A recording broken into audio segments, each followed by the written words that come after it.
Right guys, this is a VR response to my mate Ben, better known on YouTube circles as TRexSpaceStation. Now Ben has a sort of a feature where every now and again he asks a sort of community question or community questions, and this is round 5. I think I've taken part in one of them. I can't remember what one it was actually, but they're always really good, good kind of questions, get you thinking a wee bit. Now, I've been watching a few other people's responses to this because when I first read the questions, I was wasn't exactly sure how to answer it. But now I've had some time to reflect. I have got some answers. So firstly, Ben is asking, show us a game that you've never ever mentioned on YouTube before. Now, I've got thousands of games. I mean, I do have a lot of ROMs, but I also have a lot of actual games now. I was going through my collection there just now, and a game which I love to bits, and I don't think I've ever mentioned it, is this. It's called Maximo. It's on the PlayStation 2, and it's by Capcom, and it's kind of looked at as Ghosts and Goblins for the 3D, sort of for the new systems. Basically what it is you play the part of this chap Maximo. Now I know in Ghosts and Goblins you played the part of, is it Sir, whatever his name is, I can't remember. But it's really nice. It's one of these sort of third person games. You can see your character on screen. You run through various landscapes, graveyards, castles, you name it. Just to read out here, expansive, fully interactive 3D worlds. Visit themed worlds including swamps, mausoleums and haunted forests. Over 40 weapons and useful items, blah blah blah.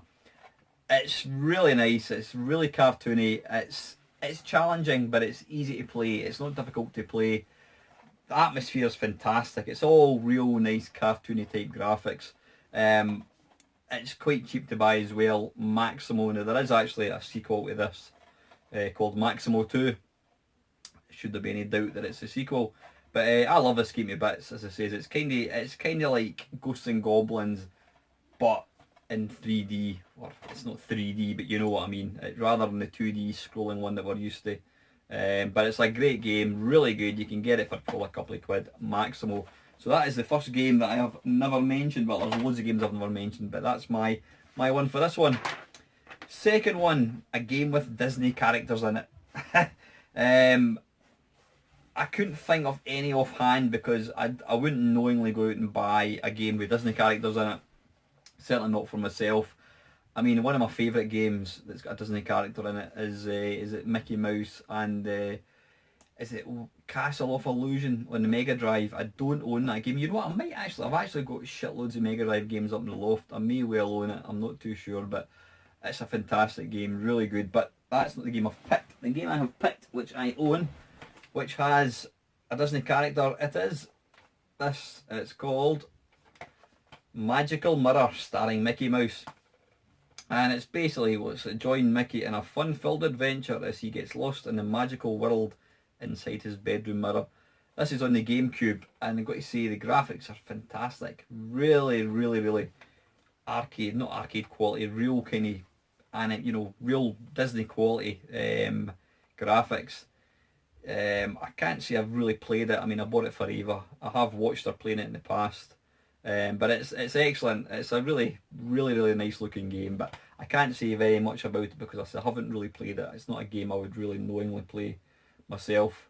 But going by how much Eva enjoyed it, definitely worth picking up if Mickey Mouse is your thing. So yeah, that is Magical Mirror starring Mickey Mouse. That is my game with a Disney character in it.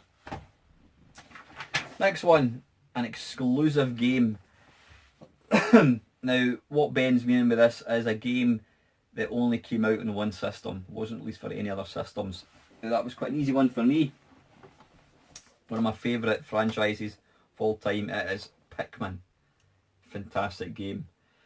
Pikmin is, you play the part, if you've never played Pikmin, then you really need to get yourself a GameCube or a Wii and get it bought.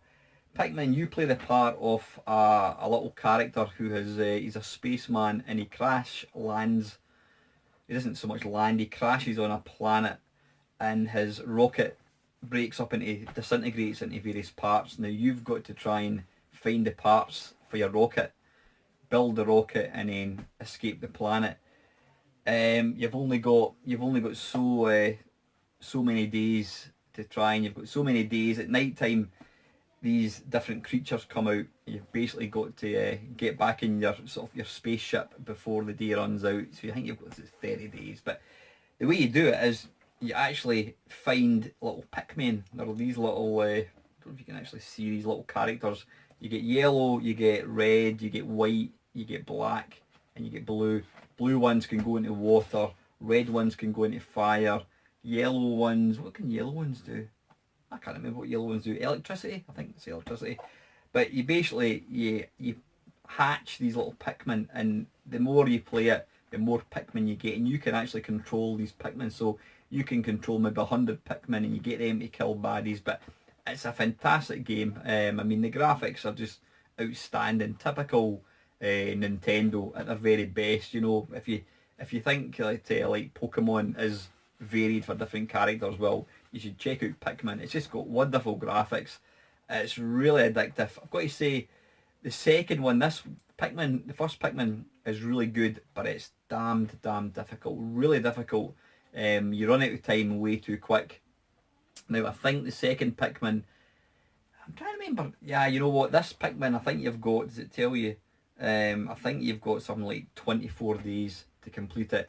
The second Pikmin, I don't think they have a restriction on the number of days, so it's a bit easier. The second Pikmin, it's pretty much more of the same as the first one, but there's a few more baddies than that. But the graphics for the baddies, different slugs and crabs, and it's just such a cute looking game. I have got it on the Wii as well, and Pikmin 3 came out on the Wii U, which I've got. I've never actually played because the Wii U belongs to Ava, but I think I'll need to, after making this video, it's kind of got me in the mood for playing Pikmin again. So I've completed the first one and the second one. I believe it is coming out for the 3DS, so that'll be a game I'm definitely going to buy. But Pikmin, cannot rate it highly enough. So that is my exclusive game. Now the fourth one, a game set in the past. Now when I first heard that one, I'm thinking, well, virtually it could be any Call of Duty game. There's tons and tons and tons and tons of games that have been set in the past, but I thought, what is a game that appeals to me and why does it appeal to me? Now I was going to go for Vice City, Grand Theft Auto Vice City, because it's set in the 80s and it's a lovely game. You know, the music and that kind of stuff. But I saw this other game on the shelf and I thought that's what I'm going to go for. And that, for the same reason, it's set in the 80s, and it is Shenmue on the Dreamcast. It comes in, this game's actually gone up in price quite a lot. It comes in two boxes. I think it's two discs per game. Yep, there we go. I think it's 2 discs in each box, so it's 4 discs in total. But you basically play the part. Ew, it's so sticky. You play the part. You know, I can't even remember the name of the guy. Was it Ryu? I think it is. You know, I can't even see it. As I'm getting older, my eyesight's deteriorating badly. You play the part of this young guy, and it starts off. You basically see his dad getting murdered. It's set in the 80s, 1980s, and it starts off, his dad gets murdered and he's basically wanting to avenge his father's death. And I mean, it was one of the last games to come out in the Dreamcast. It's an epic game. I mean, it's a game that, it was before its time. I mean, I'm talking about Grand Theft Auto. This came out before Grand Theft Auto. It's amazing. The landscapes, the environment, you can interact with loads of things. I mean, you can even, believe it or not, you can even go into an arcade downtown and play. Is it Outrun and I think it's Space Harrier. The attention to detail in the game is just absolutely phenomenal.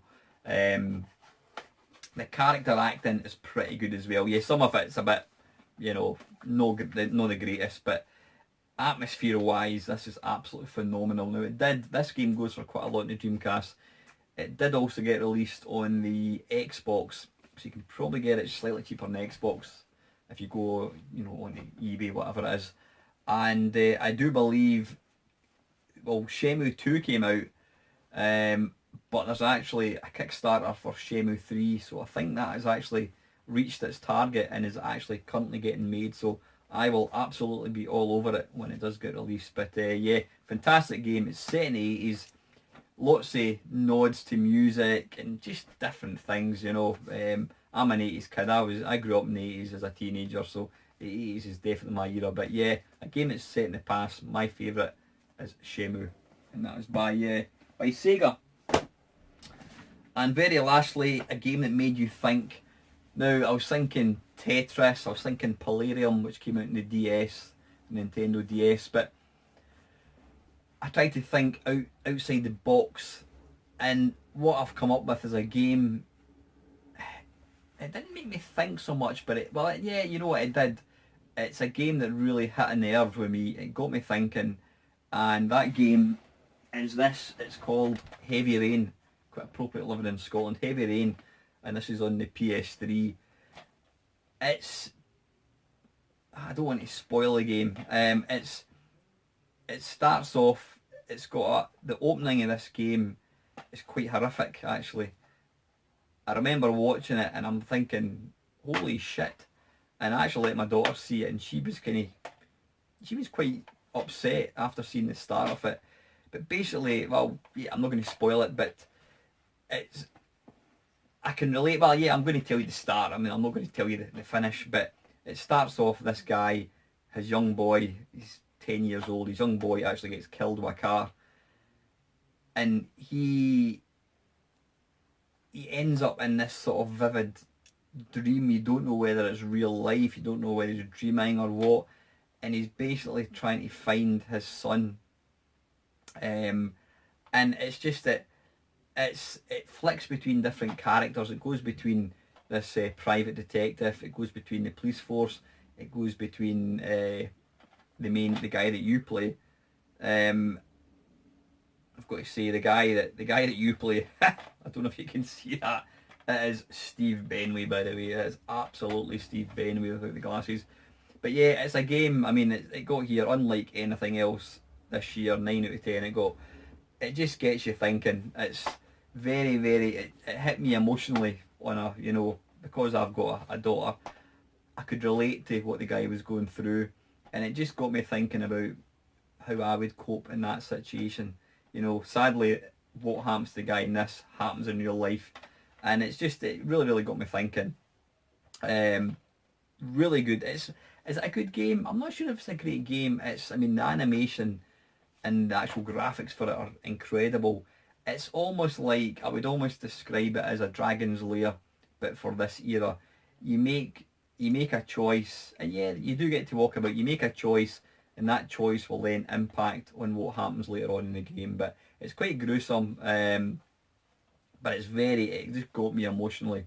It really got me thinking about things. So yeah, the game that made me think is Heavy Rain, and that was released by Sony. So that is it, guys. Hope you enjoyed watching it. I will put a link to Ben's original video below. If you want to make a response to Ben Be My Guest, just stick a wee link onto Ben's video at the bottom. And as usual, guys, thank you very much for watching.